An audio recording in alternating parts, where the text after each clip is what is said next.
வணக்கம். நேற்று தினமானது மதுரை அரசு அரசு மருத்துவமனையில் உள்ள கட்டிடத்தில் மேற்கூரையானது விழுந்து விவகாரம் குறிப்பாக உயர்நீதிமன்ற மதுரை அமர்வானது தாமாக முன் வந்து இந்த வழக்கை விசாரணை செய்து விசாரித்துள்ளது. மதுரை அரசு ஆராய்ச்சி மருத்துவமனையில் நேற்று தினம் நோயாளிகள் பதிவு செய்யும் இடத்தில் உள்ள கட்டிடம் அந்த மேற்கூரை இடிந்து விழுந்தது.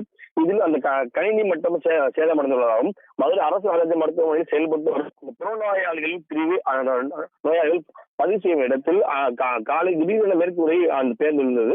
இது அந்த கட்டிட இடிபாடில் கணினி மீது இருந்தது. கணினி முழுவதுமாக சேதமடைந்தது. மேலும் நல்வாய்ப்பாக அங்கிருந்த பணியாளர்கள் மீது எந்த சேதம் இல்லை. இந்த விவகாரம் தொடர்பாக தொலைக்காட்சி ஊடகங்களில் நேற்றைய தினம் செய்தி வெளியானது. இதைத் தொடர்ந்து இன்றைய தினம் உயர்நீதிமன்ற மதுரை அமர்வின் நீதிபதிகள் ஆர். சுப்பிரமணியன் மற்றும் சுந்தர்மோகன் அமர்வு இந்த விவகாரத்தை தாமாக முன்வந்து விசாரிக்கிறது.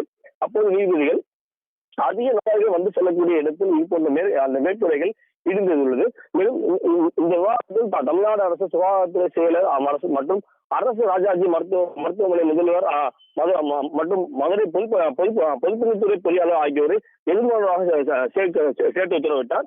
மேலும் மருத்துவமனையில் மேற்கூரை இடிந்த விவகாரம் தொடர்பாக என்ன நடந்தது எனவும் அதன் பரப்பளவு என்ன மற்றும் மீட்பு நடவடிக்கை என்ன என்பது எடுக்கப்பட்டுள்ளது எனவும் மேலும் கட்டிடத்தின் கால அளவு எப்போது சீரமைப்பு பணியானது மேற்கொள்ளப்படும் எனவும் தெரிவித்துள்ளார். மேலும் அல்லது அந்த கட்டிடங்களை இடித்து புது கட்டிடம் அமைக்கப்படுமா என்பது குறித்து விரிவான அறிக்கையை தாக்கல் செய்ய வேண்டும் எனவும் உத்தரவிட்டு வழக்கு விசாரணை அக்டோபர் 15ஆம் தேதிக்கு ஒத்திவைத்துள்ளார்.